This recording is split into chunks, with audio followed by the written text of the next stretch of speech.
7 steps to start investing in crypto, even if you're a beginner.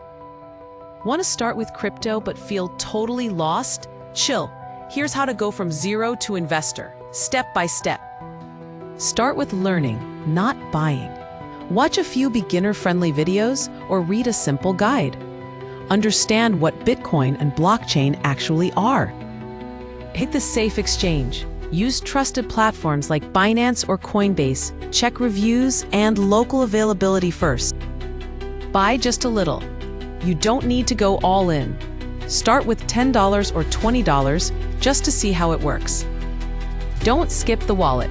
Use a personal crypto wallet, not just the one on the exchange. That's real ownership. Learn about Bitcoin first. It's the most beginner-friendly and stable. Master that before diving into altcoins. Avoid hype traps. If someone promises 100x in a week, it's probably a scam. Real growth takes time. Think long-term. Buy and hold. Don't panic on dips. This is a marathon, not a sprint. Anyone can start. You don't need to be rich, just smart and consistent.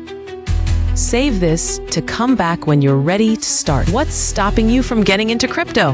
Drop it below. Send this to your friend who keeps saying, "I'll start tomorrow." Want a simple beginner portfolio idea? Type